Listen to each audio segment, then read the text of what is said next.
آج اپنے سامعین کے سامنے میں ایک بات رکھنا چاہوں گا، اور وہ یہ ہے کہ اللہ تعالیٰ نے قرآن کریم کے اندر بھی اور بائبل میں بھی اس بات کو بیان فرمایا۔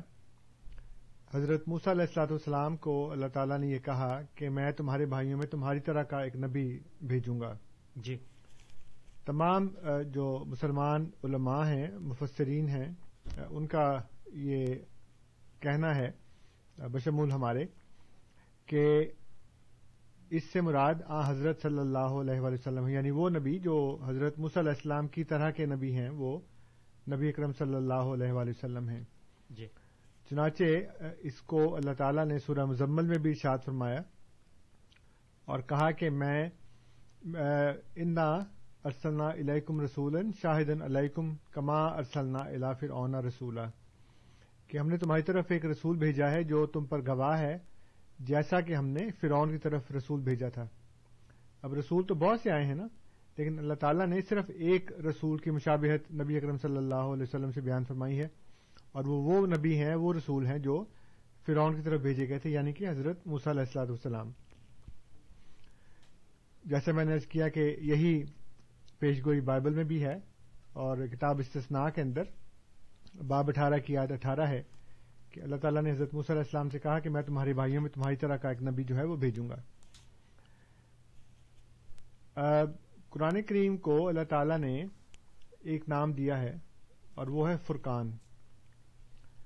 قرآن کریم کے علاوہ صرف ایک ایسی کتاب ہے جس کو یہ نام دیا گیا ہے، اور وہ تورات ہے۔ جی، تو اللہ تعالیٰ نے فرمایا کہ ہم نے موسیٰ کو فرقان عطا فرمایا، اور اسی طرح نبی اکرم صلی اللہ علیہ وسلم کو جو کتاب دی گئی اس کا نام بھی فرقان رکھا گیا۔ اب میں یہ مشابہتیں بتا رہا ہوں کہ حضور صلی اللہ علیہ وسلم میں اور حضرت موسیٰ علیہ السلام میں یہ مشابہتیں ہیں، اور اس کے علاوہ جو کتاب ہے اس کے بھی نام ایک طرح کے ہیں، اس کو بھی فرقان کہا گیا، اس کو بھی فرقان کہا گیا۔ پھر اس کے بعد حضور صلی اللہ علیہ وآلہ وسلم نے یہ بیان فرمایا کہ علماء امتی کا انبیاء بنی اسرائیل، کہ میری امت کے جو علماء ہیں وہ بنی اسرائیل کے انبیاء کی طرح کے ہیں۔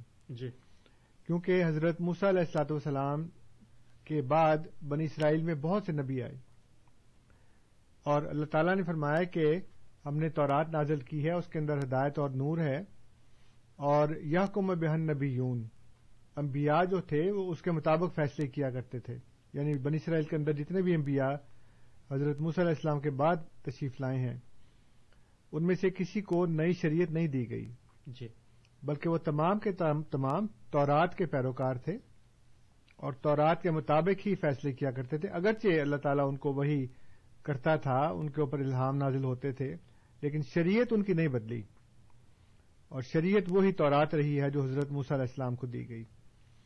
حضرت یحییٰ علیہ السلام جو ہیں وہ حضرت موسیٰ علیہ السلام کی ہی قوم میں تھے، بنی اسرائیل میں سے تھے۔ ان کو اللہ تعالیٰ نے کہا کہ یا یحییٰ خذ الکتاب بقوۃ، کہ اے یحییٰ کتاب کو مضبوطی سے پکڑ لو، لیکن ان کو کتاب نہیں دی۔ سب مانتے ہیں مسلمان علماء کہ حضرت یحییٰ علیہ السلام صاحب شریعت نبی نہیں ہیں۔ جی، اسی طرح حضور صلی اللہ علیہ وآلہ وسلم کو جو قرآن پاک دیا گیا، تو آپ کے بعد امت کے اندر ایسے بے شمار علماء تشریف لائے جو نہایت اعلی مقام اور درجے پر فائز تھے، اور وہ قرآن کریم کے مطابق ہی فیصلے کرتے تھے۔ جو بھی انہوں نے تجدید دین کا کام کیا، جو روحانی اصلاح کا کام کیا، وہ قرآن کریم کے مطابق ہی کیا۔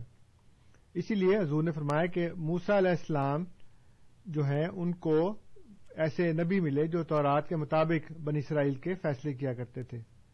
میری امت میں علماء ہوں گے جو ان انبیاء کے مثیل ہوں گے، جیسے ان کو شریعت نہیں ملی لیکن اللہ تعالیٰ نے ان سے مکالمہ اور مخاطبہ فرمایا، اسی طرح میری امت کے اندر ایسے علماء ہوں گے جن کے ساتھ اللہ تعالیٰ ان کو شرف مکالمہ اور مخاطبہ بخشے گا، ان کے اوپر وحی ہوگی، ان کو الہام ہوگا، ان کو شریعت نہیں دی جائے گی نہیں۔ تو یہ گویا وہی کام ہے جو بنی اسرائیل کے انبیاء کرتے تھے، اور اس میں علماء نے یہ کام کیا جو ربانی علماء تھے۔ اچھا، اب حضرت موسیٰ علیہ السلام جو ہیں ان کے 1300 سال کے بعد حضرت عیسیٰ علیہ السلام تشریف لائے، جن کو اللہ تعالیٰ نے مسیح کہا۔ اب سلسلے کی مشابہت میں بیان کر رہا ہوں کہ سلسلے کی مشابہت یہ ہے کہ دو سلسلے ہیں، ایک موسوی سلسلہ ہے اور ایک محمدی سلسلہ ہے۔ میں نے بتایا کہ ادھر شروع میں موسوی سلسلے کے شروع میں حضرت موسیٰ علیہ السلام ہیں اور محمدی سلسلے کے شروع میں حضرت صلی اللہ علیہ وآلہ وسلم ہیں۔ موسوی سلسلے میں حضرت موسیٰ علیہ السلام کے بعد ایسے انبیاء تشریف لائے جن کو شریعت نہیں دی گئی لیکن ان کے اوپر وحی نازل ہوئی۔ ادھر امت محمدیہ میں ایسے علماء تشریف لائے جن کو شریعت نئی نہیں دی گئی لیکن ان کے ساتھ خدا نے مکالمہ اور مخاطبہ فرمایا، ان کے یہ درجے بلند فرمائے۔ امت کے بارے میں حضور صلی اللہ علیہ وسلم نے فرمایا کہ تم اپنے سے پہلی امتوں کے اس طرح مشابہ ہو جاؤ گے جس طرح قدم قدم کے اور بالشت بالشت کے۔ ایک حدیث میں ہے کہ یہاں تک کہ اگر ان میں سے کوئی گو کے سوراخ میں بھی داخل ہوا ہے تو تم بھی ضرور داخل ہوگے۔ اور ایک حدیث میں ارشاد فرمایا کہ اگر ان میں سے کوئی ایسا بدبخت تھا جس نے اپنی ماں کے ساتھ زنا کیا تو تم میں سے بھی کوئی ایک ایسا نکل آئے گا جو یہ کام کرے گا۔ اب امت، جب لوگوں نے پوچھا کہ یا رسول اللہ یہ جو پہلے والی امتوں کے مشابہ ہیں یہ کون ہیں، یہود و نصارہ، آپ نے فرمایا اور کون؟ تو گویا امت جو ہے وہ مثیل امت موسیٰ ہو گئی، جو امت محمدیہ ہے وہ مثیل امت موسیٰ ہو گئی، اور جو محمد صلی اللہ علیہ وآلہ وسلم ہیں وہ مثیل موسیٰ ہو گئے۔ جو علماء ہیں امت محمدیہ کے وہ بنی اسرائیل کے انبیاء کے مثیل ہو گئے۔ جی، اب صرف ایک بات باقی رہ گئی ہے، اور وہ بات یہ باقی رہ گئی ہے کہ حضرت موسیٰ علیہ السلام کے 1300 سال کے بعد مسیح آئے، تو اسی طرح امت محمدیہ میں بھی 1300 سال کے بعد ایک مثیل مسیح کا آنا لازمی تھا، ورنہ یہ دونوں سلسلے ایک دوسرے کے مشابہ نہیں ٹھہرتے۔ تو میں پھر ایک دفعہ بتا دوں کہ دو سلسلے ہیں، ایک سلسلہ موسوی ہے، ایک سلسلہ محمدی ہے۔ موسوی سلسلے کے شروع میں موسیٰ، محمدی سلسلے کے شروع میں محمد صلی اللہ علیہ وسلم جو مثیل موسیٰ ہیں۔ موسوی سلسلے میں انبیاء بغیر شریعت کے، اور محمدی سلسلے میں علماء ان انبیاء کے مثیل۔ امت محمدیہ امت موسوی کی مثیل، جیسا کہ ہم جانتے ہیں کہ جو بھی ان کے اندر برائیاں تھیں وہ ساری کی ساری آج امت محمدیہ میں پائی جاتی ہیں، اور علماء خود بیان کرتے ہیں، میں الزام نہیں لگا رہا بلکہ خود علماء یہ بات بیان کرتے ہیں۔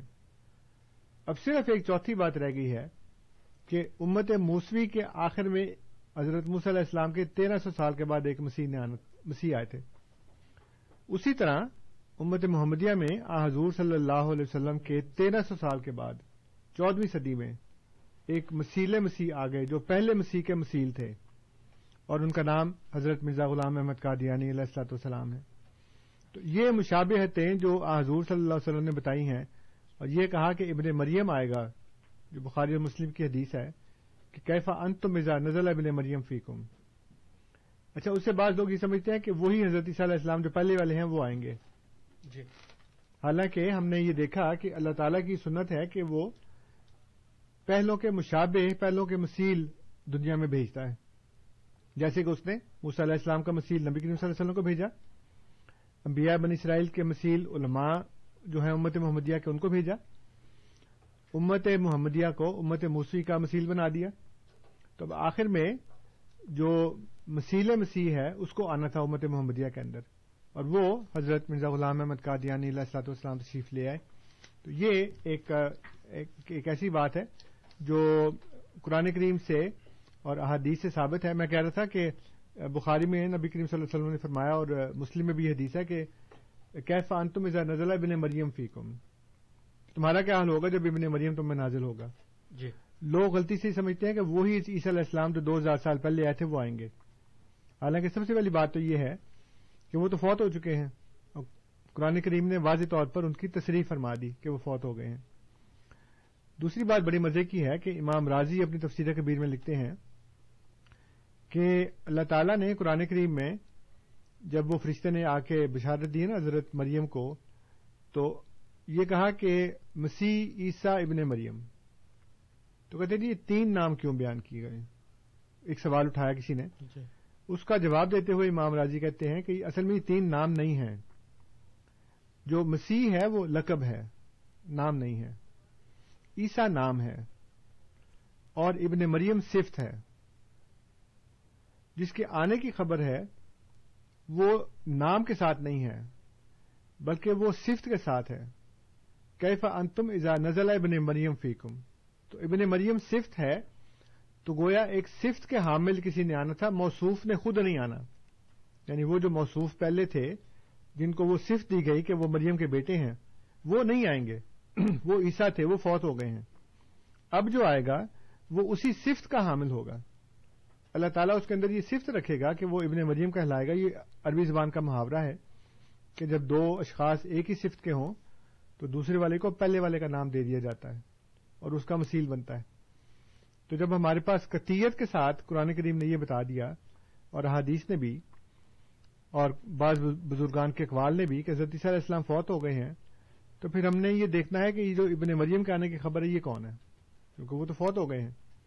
تو اس سے پھر یہ امام راضی نے مسئلہ حل کر دیا کہ جو ابن مریم ہے وہ صفت ہے، تو صفت والا آئے گا، نام والا نہیں آئے گا. تو یہ ایک کہتے ہیں فوڈ فار تھاٹ ہمارے سامعین کے لیے کہ اس پہلو سے بھی ان کو غور کرنا چاہیے کہ جب اللہ تعالیٰ نے اور حضور صلی اللہ علیہ وسلم نے مماثلت بیان کی ہے موسوی سلسلے کی محمدی سلسلے کے ساتھ، تو اس میں 3 مشابہتیں تو کھلی کھلی ہیں اور سب مانتے ہیں. چوتھی جو آخری ہے وہ بھی پھر ویسی ہونی چاہیے اس کے مطابق. یعنی پہلے بھی موسیٰ علیہ السلام نہیں آئے، نبی کریم صلی اللہ علیہ وسلم آئے جو ان کے مثیل ہیں.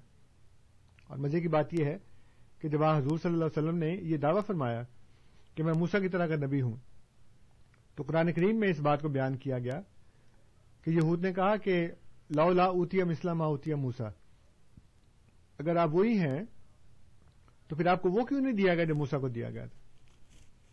تو موسیٰ علیہ السلام کو کیا دیا گیا تھا؟ ان کو وہ ایک عصا دیا گیا تھا جو سانپ بنتا تھا. ان کو ید بیضاء کا معجزہ دیا گیا کہ وہ جب بغل سے ہاتھ نکالتے تھے تو سفید ہوتا تھا، اور اس طرح کے کچھ اور معجزات. تو لوگوں نے کہا کہ اچھا اگر آپ پھر مثیل موسیٰ ہیں تو پھر آپ کو وہ سب کچھ ملنا چاہیے جو موسیٰ کو ملا. لیکن حضور صلی اللہ علیہ وسلم مثیل موسیٰ اس لیے ہیں کہ حضرت موسیٰ علیہ السلام کو وہ شریعت دی گئی جس کا نام فرقان تھا، اور حضور صلی اللہ علیہ وسلم کو وہ شریعت دی گئی جس کا نام فرقان ہے. جی. اور کمپیریزن کر کے دیکھ لیں، اسلامی شریعت میں بے شمار باتیں ایسی ہیں جو یہودی شریعت کے عین مطابق ہیں. جی. اس لیے یہ 2 عظیم الشان انبیاء ہیں جن کو شریعت دی گئی، ان کے علاوہ کسی کو ایسی شریعت نہیں دی گئی.